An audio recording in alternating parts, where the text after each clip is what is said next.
یعنی جس موقع پر کوئی بات کہی جائے اس کا ترجمہ ایسا کرنا جو موقع کے مطابق نہ ہو، برمحل نہ ہو۔ دوسرا، جو ان کی ہم نے اسٹڈی کروائی ہے پرانی بائبل کی تاریخ جمع کرنے کی، اس میں اب محققین یہ ثابت کر چکے ہیں کہ بعض کلمات کو بعض جگہ سے اٹھا کر دوسری جگہ رکھا گیا ہے، اور کچھ ایکسیڈنٹل ہے اور کچھ بدیانتی کے نتیجے میں ایسا ہوا ہے۔ تو لفظاً بھی بعض کلمات کو آگے پیچھے کرنے سے مضمون بدل جاتے ہیں، اور ایسا واقعتاً ان کے جو سکرائبز ہیں ان کی تاریخ میں ہو چکا ہے۔ تو بہرحال دونوں معنوں میں قرآن کریم کا یہ دعویٰ درست ثابت ہوتا ہے۔ وَنَسُوا حَظًّا مِّمَّا ذُكِّرُوا بِهِ، اور جو ان کو نصیحت کی گئی تھی اس کا ایک حصہ انہوں نے بھلا دیا۔ وہ کون سی نصیحت ہے جو بصیغہ راز رکھی جا رہی ہے اس میں؟ کیوں جی امام صاحب، ذکر کیوں نہیں کر دیا اس نصیحت کا؟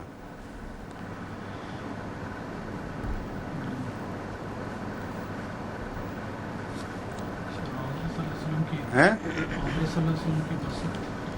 نہیں، عہد سے متعلق ان کو تاکید کی گئی تھی، اور اس کا قرآن شریف میں ذکر موجود ہے، اس لیے اعراض نہیں ہے بلکہ اشارہ ہے اس تاکید کی طرف۔ اور بائبل میں دیکھا ہے اس کی بیان ہی، اس کی تفصیل جو قرآن کریم بیان فرماتا ہے بائبل میں موجود ہے کہ اپنے گھروں کے اوپر بھی لکھ رکھو اس بات کو، دروازوں میں داخل ہونے سے پہلے پڑھا کرو کہ عہد خدا کا ہے، اس کو ہم نے نہیں توڑنا۔ تو سارا فساد تو عہد شکنی سے شروع ہوا ہے۔ فرمایا کہ چونکہ وہ اس نصیحت کو بھول گئے تھے جو بار بار تاکید سے ان کو کی گئی تھی، اس لیے عہد شکنی جب ایک دفعہ ہو گئی تو پھر سارے جرائم اس کی کوکھ سے پیدا ہونے شروع ہوئے۔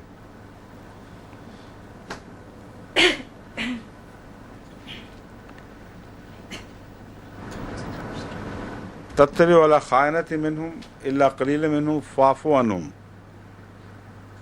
یہ جو ہے درگزر کر اور اس طرح ان کی تختی صاف سمجھ کہ گویا معافی کر دیا، یہ معنی ہیں دراصل۔ مغفرت کے قریب ترین معنی وصفہ کے بنیں گے اس لحاظ سے۔ یہ کیوں ہے؟ جبکہ خیانت پر تو اللہ تعالیٰ بار بار تاکید فرماتا ہے کہ معاف نہیں کرنا اور پکڑنا ہے، اور خائنین کا وکیل بھی نہیں بننا، تو یہ پھر کیوں ہے ایسا؟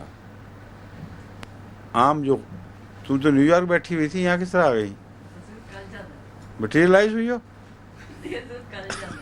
اچھا اچھا، ہاں بتائیں جی پھر یہ کیا بات ہے؟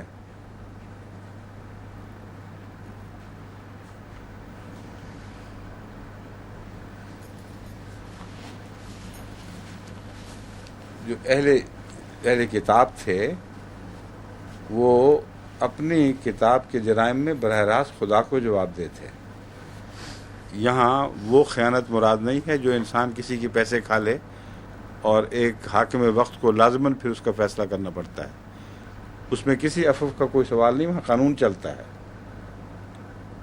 یہاں وہ یہودی خائن ہیں جن کی بار بار کی بددیانتیاں رسول اللہ صلی اللہ علیہ وسلم کے سامنے آتی تھیں، کوئی مسئلہ پوچھتے تھے کہ لاؤ کتاب دکھاؤ، کہیں ہاتھ رکھ لیتے تھے، کہیں دکھاتے تھے۔ تو یہ چلاکیاں اور فتنے اور جھوٹ چھپتے نہیں تھے، رسول اللہ صلی اللہ علیہ وسلم کی نظر میں بار بار آ رہے تھے، سوائے چند ایک تھے ان میں سے جو دیانتدار تھے۔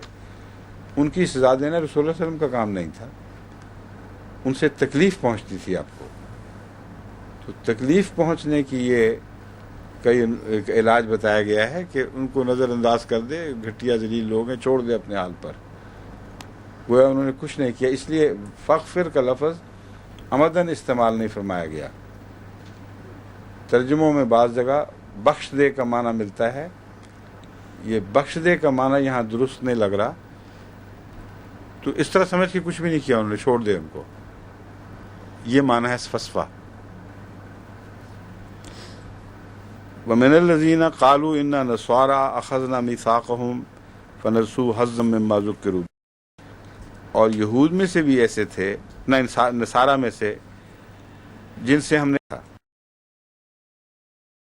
اس عہد کا ایک حصہ حزم مما ذکروا بہ، جس چیز کی ان کو نصیحت کی گئی تھی اس کا ایک حصہ نظر انداز کر دیا، بھلا بیٹھے۔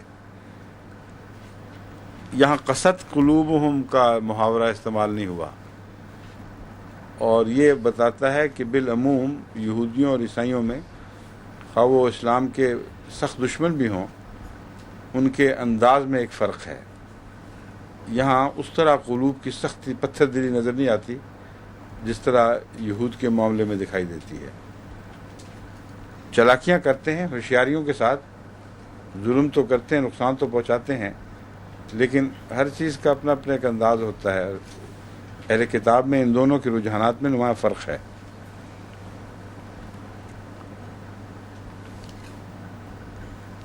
اس کی سزا کیا دی گئی ہے؟ اغرینا بینہم العداوۃ والبغضاء الی یوم القیامہ، ان کے درمیان ہم نے دشمنی ڈال دی اور بغض ڈال دیا قیامت کے دن تک۔ وسوف ینبئہم اللہ بما کانوا یصنعون، اور ضرور اللہ تعالیٰ یا عنقریب اللہ تعالیٰ انہیں خبر دے گا بما کانوا یصنعون، ان باتوں کی جو وہ کیا کرتے تھے، یعنی ان کے نتائج ان کو دکھائے گا۔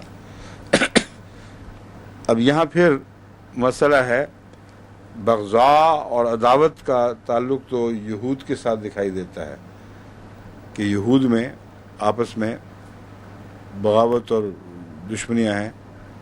تعصبہم جمیعا وقلوبہم شتیٰ، یہاں عیسائیوں کے درمیان بھی ذکر کیا گیا ہے۔ اب سوال یہ ہے کیا یہ عیسائیوں کے ذکر میں آیا ہے یا دونوں کے اکٹھے ذکر میں آیا ہے؟ کیا اس کا اطلاق تمام اہل کتاب پر ہے؟ ان کا دونوں کا ذکر کرنے کے بعد آخر پر فرما دیا گیا ہے۔ لیکن میرے نزدیک چونکہ الگ مضمون شروع کر کے الگ نتیجہ نکالا گیا ہے، اس لیے عیسائیوں ہی کا ذکر ہے یہاں۔ اور عیسائی حکومتیں ہمیشہ ہی جب سے یہ بنی ہیں ایک دوسرے سے لڑتی رہی ہیں، اور جہاں ذاتی اغراض آئیں وہاں عیسائیت ان کو اکٹھا کرنے میں کبھی کامیاب نہیں ہوئی، اور ذاتی اغراض کی خاطر ہر جگہ دنیا کے ہر میدان میں لڑے ہیں۔ چنانچہ یہ اسپائسز کی خاطر بھی لڑتے رہے ہیں۔ نمک مرچ مسالے جب کم ہی کھاتے ہیں دوبارہ شروع کیے کھانے، ان کی خاطر یورپ کی بڑی بڑی جنگیں ہوئی آپس میں، کس کا قبضہ ہو، ساؤتھ آف انڈیا سے جو اسپائسز آتی تھیں ان کے اوپر کون زیادہ قابض ہو۔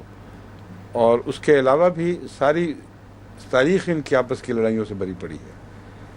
تو اللہ تعالیٰ یہ فرماتا ہے کہ یہ کوئی اتفاقی حادثہ نہیں ہے، جو عہد شکن ہیں ان کی ایک طبی سزا ہے جو ان کو عطا کی جا رہی ہے، ان کو دی جا رہی ہے۔ اور اس کے بعد جب ایک دفعہ اللہ سے عہد شکنی کر بیٹھے تو آپس کے عہدوں کا کوئی احترام نہیں رہتا، ایک دوسرے کی پاسداریاں ختم ہو جاتی ہیں، اور پھر لازماً اس کا نتیجہ لڑائیاں ہیں۔ تو یہ ایک مسلسل مضمون ہے جس کا عیسائی تاریخ سے بڑا گہرا اور قطعی تعلق ہے۔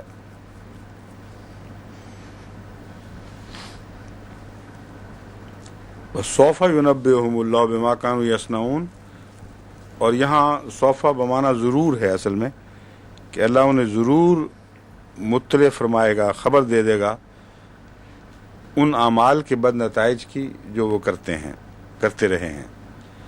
یا اہل الکتاب قد جاءکم رسولنا یبین لکم کثیر مما کنتم تخفون من الکتاب ویعفو عن کثیر، اے اہل کتاب تمہارے پاس ہمارا رسول آ چکا ہے، تم پر خوب کھول رہا ہے اکثر وہ باتیں جو تم چھپایا کرتے تھے، تم اپنی طرف سے چھپاتے تھے، اور وہ تمہارے سے خبر حاصل کیے بغیر کیونکہ تم چھپا رہے تھے، اللہ سے خبریں پا کر تمہیں بتا رہا ہے کہ تمہاری کتاب میں کیا کیا موجود ہے۔ ما کنتم تخفون من الکتاب ویعفو عن کثیر، اور بہت سی باتوں میں وہ درگزر سے کام لیتا ہے، یہاں مراد یہ ہے کہ اللہ تعالیٰ تو کہہ چکا ہے نا کہ سب خیانتوں کی خبر ملتی رہتی ہے. تو یہ رسول اکرم صلی اللہ علیہ وآلہ وسلم ہر خیانت کو نمایاں کر کے دکھاتے نہیں تھے کہ یہاں بھی تم جھوٹے ہو، یہاں بھی جھوٹے ہو، یہاں بھی جھوٹے ہو. بعض اہم امور بتا دیا کرتے تھے کہ اللہ تعالیٰ نے مجھے بتایا ہے بائبل میں، یعنی قرآن نے بتایا ہے کہ بائبل میں یہ باتیں ہیں اور تم یہ حرکتیں کرتے ہو. مگر اس کے علاوہ بھی ان کی بہت سی ایسی کمینی حرکتیں تھیں جو وہ سمجھتے تھے چھپی ہوئی ہیں، مگر رسول اللہ صلی اللہ علیہ وسلم پر ظاہر تھیں اور ان کو بتانے کی ضرورت محسوس نہیں فرماتے تھے. قد جاءکم من اللہ نور و کتاب مبین، تمہارے پاس اللہ کی طرف سے نور آ چکا ہے اور ایک کھلی کھلی کتاب آ گئی ہے. یہدی بہ اللہ من اتبع، اللہ اس نور کے ذریعے ہدایت دیتا ہے جو پیروی کرتا ہے رضوانہ، اس کی رضا کی. اتبع رضوانہ میں دراصل رضوان چاہنے کا معنی اور خواہش کے نتیجے میں اسے حاصل کرنے کی کوشش کرنا مراد ہے. اللہ کی رضا پر چلنا، اس کی پیروی کرنا، دراصل اللہ کی رضا طلبی کی خواہش جب عمل میں ڈھلتی ہے تو جو چیز انسان سمجھتا ہے اللہ پسند کرتا ہے ویسی باتیں کرنا شروع کر دے. اس کے نتیجہ کیا نکلے گا؟ اس کا نتیجہ نکلے گا کہ اللہ انہیں سبل السلام کی طرف لے جائے گا، ہدایت کرتے ہوئے سلامتی کی راہوں کی طرف لے جائے گا. اب بالعموم تو صراط مستقیم ایک ہی راہ کے طور پر بتائی جاتی ہے، اور تمام ظلمات کے مقابل پر جنہیں جمع کے صیغے میں ذکر کیا جاتا ہے، جن کا نور کو ہمیشہ واحد کے طور پر بتایا جاتا ہے. آگے یہی دیکھ لیں، وَيُخْرِجُهُم مِّنَ الظُّلُمَاتِ إِلَى النُّورِ، اور انہیں نکالتا ہے کئی قسم کے اندھیروں سے ایک نور کی طرف. تو نور ایک ہے، اندھیرے مختلف ہیں. پھر سبل السلام کو کیوں فرمایا ہے؟ بکثرت سلامتی کی راہیں کون سی ہیں؟ پھر صراط مستقیم سے الگ بھی کوئی چیز ہے؟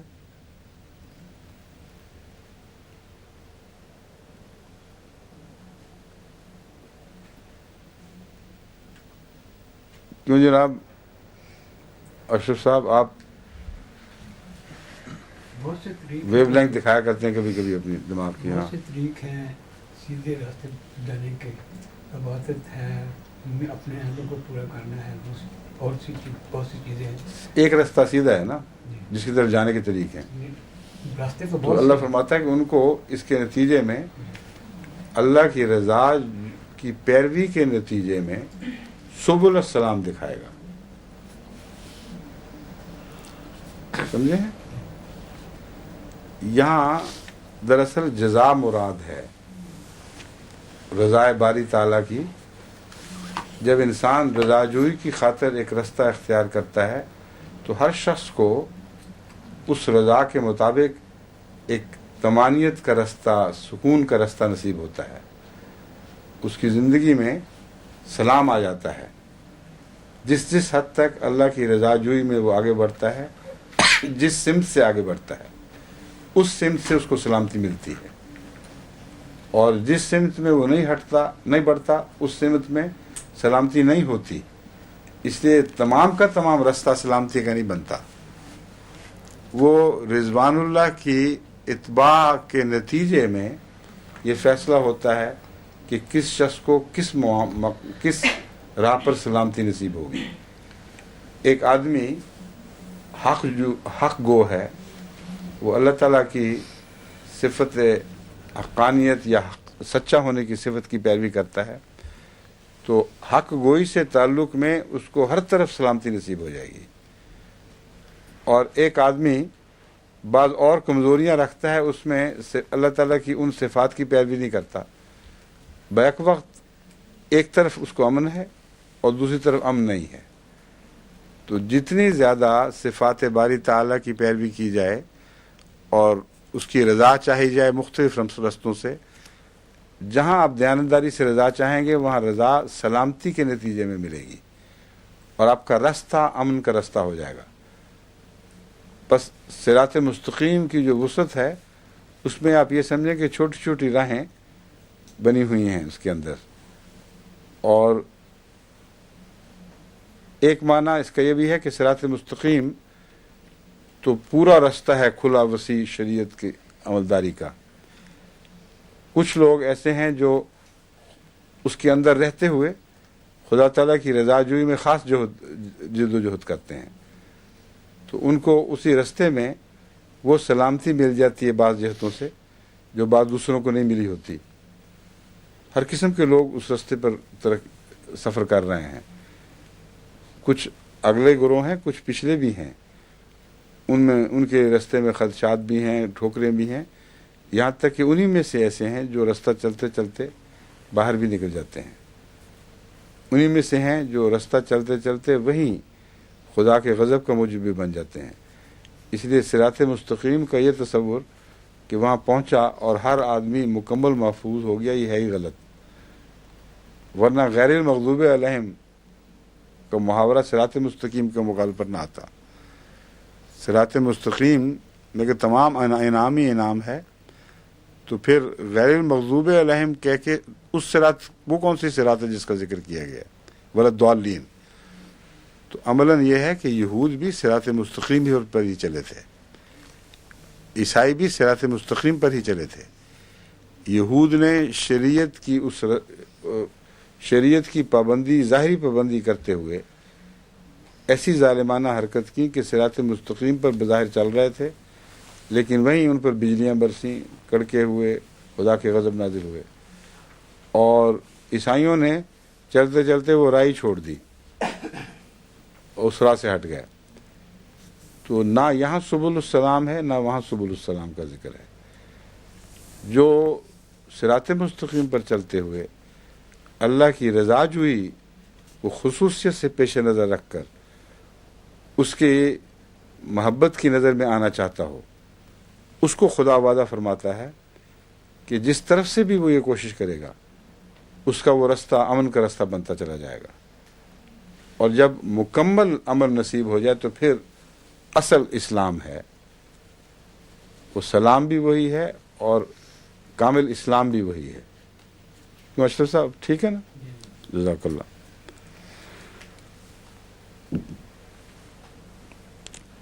جہاں تک نور کا تعلق ہے اس میں مختلف چیزیں، ایک ہی نور ہے، روشنی ایک ہی ہوتی ہے، اندھیرے مختلف ہوتے ہیں.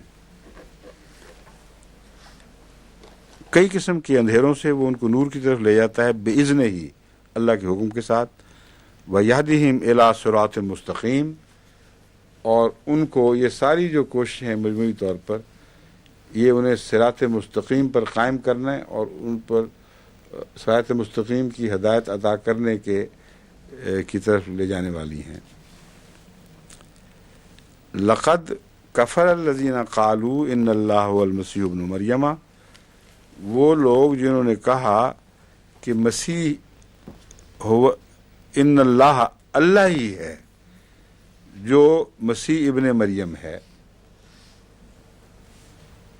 اب یہاں یہ نہیں فرمایا کہ مسیح ابن مریم اللہ ہے. قرآن کریم یہ فرما رہا ہے کہ ان لوگوں نے کہا اللہ ہی ہے جو مسیح ابن مریم ہے. یہ اصل میں عیسائیوں کا توحید پر قائم رہنے کے دعوے کا ایک انداز ہے. وہ کہتے ہیں ہم بھی مواحد ہیں. تمہیں غلط فہمی ہوئی ہے. جب ہم عیسیٰ کی عبادت کرتے ہیں تو عیسیٰ کوئی اللہ سے الگ وجود نہیں ہے، وہ اللہ ہی ہے جس کی ہم عبادت کرتے ہیں. تو اللہ تعالیٰ نے عیسائیوں کے جتنے بھی مختلف ہیر پیر تھے قرآن کریم میں مختلف جگہوں پہ وہ بیان کیے ہیں، کوئی پہلو باقی نہیں چھوڑا. اب یہ بھی ایک ان کا انداز ہے توحید کو چمٹنے کا اور ساتھ ہی مشرک بننے کا. قالوا لقد کفر الذین قالوا، وہ لوگ جنہوں نے کہا کہ اللہ ہی ہے یقیناً جو مسیح ابن مریم ہے، انہوں نے کفر کیا. قل فمن یملک من اللہ شیئا، اگر ایک ہی وجود ہے تو پھر یہ سیناریو، یہ تصور، یہ تناظر کیوں پیدا نہیں ہو سکتا؟ کیوں؟ اگر ایک ہی وجود ہے تو یہ تناظر پیدا ہی نہیں ہو سکتا کہ ایک دوسرے کو ختم کر دے، نہیں نا پیدا ہو سکتا۔ لیکن اللہ تعالیٰ فرماتا ہے کہ اگر اللہ چاہے تو مسیح کو بھی، اس کی ماں کو بھی ہلاک کر دے، تو اس میں کیا روک ہے؟ کیا خدا میں قدرت ہے کہ نہیں؟ اگر پیدا کرنے کی قدرت ہے تو ہلاک کرنے کی بھی قدرت ہے۔ بس یہ قدرت بتاتی ہے کہ تمہارا یہ دعویٰ جھوٹ ہے کہ ایک ہی وجود ہے۔ ایک ہی وجود کو کیسے ہلاک کیا کرتا ہے جبکہ خود بھی زندہ رہے؟ اس لیے سپلٹ پرسنالٹی کا سوال ہی پیدا نہیں ہوتا۔ سمجھیں بات؟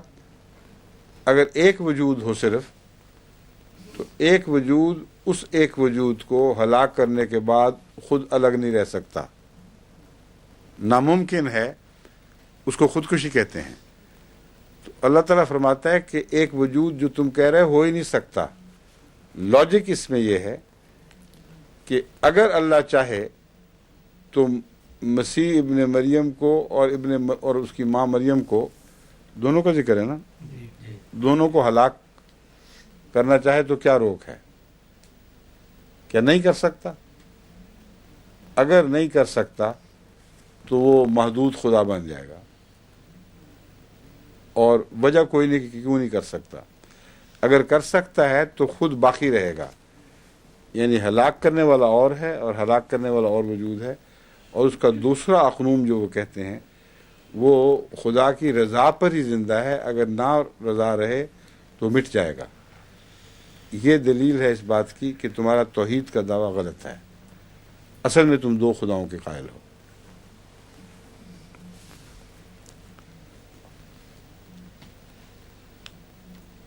کہاں گیا؟ ہاں جی، قل فمن یملک من اللہ شیئا ان اراد ان یہلک المسیح ابن مریم وامہ ومن فی الارض جمیعا، اور جو کچھ بھی زمین میں سب کو ہلاک کر دے۔ یہ کر سکتا ہے کہ نہیں؟ اور اگر ابن مریم سے پہلے مسیح تھا ہی نہیں، ورنہ ابن مریم کیسے بن گیا؟ تو ایک وقت ایسا ضرور تھا کہ جب یہی صورتحال تھی۔ تو دراصل یہ دلیل ہے اس بات کی کہ اس طرف لوٹ کر دیکھو کہ تمہارا اپنا عقیدہ یہ ہے کہ ایک وقت میں خدا ہی تھا، کچھ بھی نہیں تھا، اور یعنی ایک فیز میں اس دنیا میں، بس اس فیز کی طرف خدا واپس چلا جائے تو نہ مریم جائے گی ساتھ، نہ مسیح جائے گا، سب کچھ ہلاک ہو جائے گا۔ تو پھر وہ اقنوم دوسرا کہاں گیا جو اسی کا حصہ ایسا ہے کہ گویا ایک ہی وجود کے دو نام ہیں؟ سمجھیں اب یہ دلیل باریک ہے مگر بڑی پختہ اور واضح اور قطعی ہے۔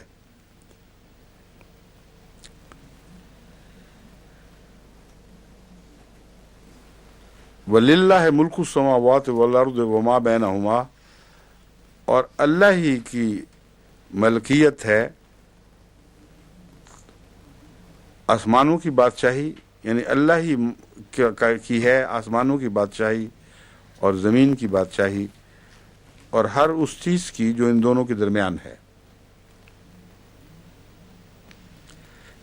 یہ جو محاورہ ہے ما بینہما کا، یہ قابل تحقیق ہے کہ کیا کبھی کسی اور مذہب کی کتاب میں بھی آسمان اور زمین کے ذکر میں بینہما کا ذکر ملتا ہے کہ نہیں؟ اس لیے جہاں بھی ہمارے محققین سن رہے ہیں وہ تلاش کریں۔ مجھے یاد نہیں پڑتا کہ میں نے دیکھا ہو یہ آسمان اور زمین جو کچھ بھی ان میں ہے تو ملتا ہے، لیکن ان دونوں کے درمیان کوئی ایسی چیز جو ہمیں معلوم نہیں مگر ہے موجود۔ اور دوسرا یہ معنی ہے کہ کامل خلا کا کوئی تصور درست نہیں ہے۔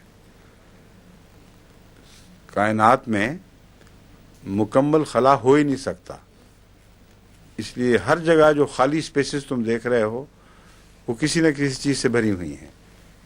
اس لیے بہت ہی ایڈوانسڈ سائنٹیفک دعویٰ ہے جو کیا جا رہا ہے 1400 سال پہلے۔ تو انسان کا کلام تو ہو ہی نہیں سکتا. اس لیے اس پہلو سے ذرا تحقیق ہونی چاہیے کہ مختلف مذاہب کی کتب میں وما بینہما کا محاورہ ملتا ہے یا نہیں. یخلق ما یشاء، وہ جو چاہتا ہے پیدا فرماتا ہے. واللہ علی کل شیء قدیر، اور ہر چیز پر قادر ہے. جب یہ فرما دیا کہ سب کچھ مٹا دے تو ساتھ یہ بھی بتا دیا کہ اس سے اس کو نقصان کوئی نہیں پہنچ سکتا. آپ رہ جائے گا، ہر فانی چیز فانی ہو جائے گی، پھر چاہے جس کو مرضی پیدا کر لے. تو اللہ کا کوئی بھی نقصان نہیں ہے مسیح کو، اس کی ماں کو، بلکہ ساری کائنات کو مٹا دینے میں بھی، کیونکہ وہ خالق ایسا ہے جس کی خالقیت کی صفت پھر بھی باقی رہے گی. وقالت الیہود والنصارى نحن ابناء اللہ واحباؤہ، یہود نے بھی اور نصارہ نے بھی یہ دعویٰ کیا کہ ہم اللہ کے بیٹے ہیں، واحباؤہ، اور اس کے محبوب بھی. قل فلم یعذبکم بذنوبکم، تو کہہ دے کہ پھر اللہ تمہیں تمہارے گناہوں کا عذاب کیوں دیتا ہے. یہاں روزمرہ کی زندگی کے حادثات اور تکلیفیں مراد نہیں ہیں، کیونکہ وہ تو نیک کو بھی ملتی ہیں، اس کو اللہ کا عذاب نہیں کہا جاتا. یہ اور کچھ عذاب ہے. اور یہ دلیل کیسے قائم میں ہوگی کہ جب یہودی کو تکلیف پہنچتی ہے تو عذاب الہی ہے، اور جب دوسرے کو پہنچتی ہے تو عذاب الہی نہیں. کوئی فرق ہونا چاہیے. اور وہ گناہوں کی پاداش میں تھا، یہ اس کا کیا ثبوت ہے؟ اس لیے کوئی دعویٰ جو قرآن کریم کا ملتا ہے اس کا ساتھ ثبوت سمجھنا چاہیے.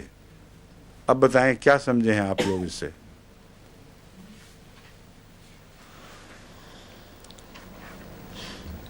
مبارک صاحب، آپ بھی اشرف صاحب کے مقابل پہ بیٹھے ہیں، فرمائیں. دوسرے ایک اور بھی ہے بحث اس میں. عیسائی مستشرقین یہ اعتراض کرتے ہیں، اور یہودی بھی کرتے ہوں گے، کہ قرآن کریم نے بالکل غلط دعویٰ یہود کی طرف منسوب کیا ہے.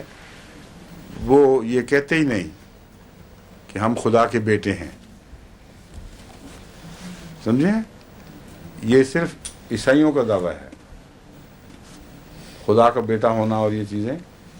تو وہ کہتے ہیں یہ غلط ہے، اور قرآن کریم فرماتا ہے کہ نہیں، ایسا وہ کرتے ہیں. کیوں جی امام صاحب؟ اگر آپ نے نہ بتایا تو کہ بیگم صاحب نے بتا دینا ہے. بولیں. پہلی بات تو یہ ہے کہ بیٹے ہونے کا جو ذکر ہے، اس سے تو ساری بائبل بھری پڑی ہے. وہ چلڈرن، اسرائیل کے بچوں کو اللہ کے چلڈرن اور اس کی آل، اس کی اہل قرار دیتے ہیں. اور اس کے علاوہ بھی خدا کا بیٹا، اکلوتا بیٹا ہے کا ذکر ملتا ہے. تو بائبل میں اللہ کے اکلوتے بیٹے ملک شالم کا ذکر ملتا ہے. اور بھی اس قسم کے حوالے ہیں. اس لیے وہ جھوٹ بولتے ہیں کہ نعوذ باللہ قرآن کریم نے ایسا دعویٰ کیا ہے کہ جس کا وجود بائبل میں نہیں ہے. احباؤہ کا دعویٰ ان کا مسلسل تھا، ہے اور رہے گا کہ we are the chosen people of God. اور جو اسرائیل کا تصور ہے وہ اسی دعوے پر گھوم رہا ہے کہ we are the chosen people of God. جیسا ناٹسی تصور ہے، بالکل وہی تصور یہود کا موجود ہے ابھی تک. اور عملاً عیسائی بھی خدا کا بیٹا ماننے کے علاوہ سمجھتے ہیں کہ ہم we are made to rule the world. اور وقتی طور پر بعض وقت یہ ان کی جو برتری کا دعویٰ ہے وہ دب جاتا ہے، لیکن جب فضا سازگار ہو پھر ابھر کے سامنے آ جاتا ہے. تو یہ دونوں باتیں درست ہیں.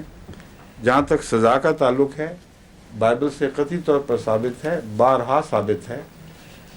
اور یہود کو یہ ماننا پڑتا ہے کہ اللہ ان کو مسلسل ان کے گناہوں کی سبب سے پکڑتا رہا. اس لیے موجودہ تاریخ میں آنے کی ضرورت ہی کوئی نہیں. قرآن کریم کا یہ دعویٰ بائبل کی تحریروں سے ثابت ہے اور یہودیوں کو ماننا پڑتا ہے۔ بس احباؤہ اور ابناؤہ کا جو ترجمہ ہے، جو بھی کریں وہ خدا تعالیٰ کے جہاں تک سلوک کا تعلق ہے اس میں کوئی فرق نہیں ڈال سکتا، بس وہ آرڈنری مخلوق کی طرح ہی تمہیں ٹریٹ کرتا رہا۔ بچے بھی کہہ دیا، فضلناکم علی العالمین بھی کہہ دیا، لیکن جہاں تک جرائم کا تعلق ہے، خدا کی عہد شکنی کا تعلق ہے، اس نے تم سے کوئی ایسا فرق نہیں کیا کہ دوسرے بنی نوع انسان سے اور سلوک ہوا ہو اور تم سے اور سلوک ہوا ہو۔ یہ بتاتا ہے کہ تم سب دراصل خدا کے حضور مخلوق کی حیثیت رکھتے ہو، کوئی ایسی حیثیت نہیں ہے کہ زیادہ ہی لاڈلے ہو کر تمہیں گناہوں کی چھٹی دی جا سکے۔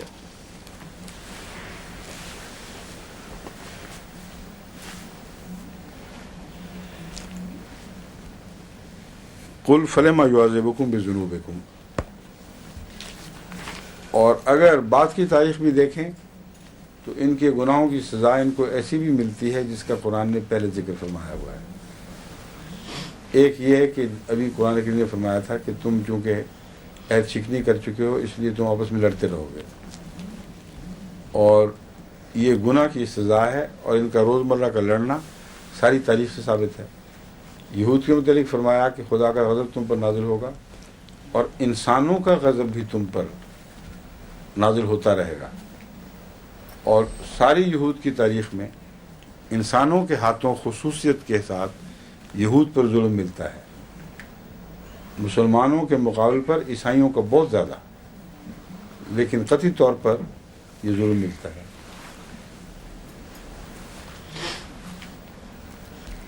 جس طرح میں نے اب استدلال قائم کیا تھا کہ تم ایک آدمی عام انسان ہی ہو، یہی ایگزیکٹلی نتیجہ صورت یہ آیت نکالی، بل انتم بشر ممن خلق۔ تو سارے دعوے اور معنی رکھتے ہیں، حقیقت تو یہی ہے کہ تم ایک بشر کے سوا کچھ نہیں ہو، ایسا بشر ہو جس کو خدا نے پیدا کیا، اور ہر بشر اس لحاظ سے برابر ہے۔ یغفر لمن یشاء و یعذب من یشاء، وہ جسے چاہے گا بخش دے گا، یہ جسے چاہتا ہے بخش دیتا ہے، اور جسے چاہتا ہے عذاب دیتا ہے۔ وَلِلَّهِ مُلْكُ السَّمَاوَاتِ وَالْأَرْضِ، اور اللہ ہی کی بادشاہت ہے آسمانوں کی بھی اور زمین کی بھی، وَمَا بَيْنَهُمَا، اور ان کی بھی، ان چیزوں کی بھی جو ان دونوں کے درمیان ہیں، وَإِلَيْهِ الْمَصِيرُ، اور اسی کی طرف آخری ٹھکانہ ہے۔ یا اہل الکتاب قد جاءکم رسولنا، اے اہل کتاب تمہارے پاس ہمارا رسول آ چکا ہے، یبین لکم، تم پر کھول کھول کر، تمہارے سامنے یا تمہاری خاطر کھول کھول کر بیان کرتا ہے، علی فترۃ من الرسل، ایک لمبے عرصے کے خدا تعالیٰ کی طرف سے رسول بھیجنے کے میں انقطاع کے بعد، فترہ کہتے ہیں بیچ میں ایک خلا پیدا ہو جائے، کٹ جائے ایک حصہ، تو فرماتا ہے اللہ تعالیٰ کہ تمہارے پاس یہ رسول آیا ہے ایک لمبے انقطاع کے بعد۔ عیسیٰ علیہ السلام کے بعد تقریباً 600 سال تم نے انتظار کیا، اور رسولوں کا سلسلہ بند ہو چکا تھا، اور یہودیوں کو اگر کہیں تو تب بھی عیسیٰ علیہ السلام تک وہ مانتے ہیں کسی نہ کسی فارم میں رسول آتے رہے ان کے پاس، تو دونوں کے لیے برابر ہے دراصل کہ 700 سال کے لگ بھگ 600 سال سے زائد تم لوگوں نے انتظار کیا، مگر خدا کا کوئی رسول تم پر نہیں آیا۔ اس دور میں جو خرابیاں پیدا ہوئی ہیں ان کا ذکر چل رہا ہے کہ یہ ہوتی رہی ہیں، تو اللہ تعالیٰ فرماتا ہے کہ تمہارے پاس شکر کرو کہ خدا کا رسول آ گیا ہے ایک لمبے انقطاع کے بعد، ان تقولوا ما جاءنا من بشیر، کہ تم یہ نہ کہہ سکو، ان تقولوا کا مطلب ہے مبادہ تم یہ کہو، لیسٹ یو شوڈ سے، کہ تم یہ نہ کہیں، تم یہ نہ کہہ دو کہ ما جاءنا من بشیر ولا نذیر، ہمارے پاس تو نہ کوئی خوشخبری دینے والا آیا نہ کوئی ڈرانے والا آیا، فقط جاءکم بشیر و نذیر، بس یاد رکھو تمہارے پاس یقیناً بشیر بھی آ گیا ہے اور نذیر بھی، خوشخبریاں بھی دے رہا ہے اور ڈرا بھی رہا ہے۔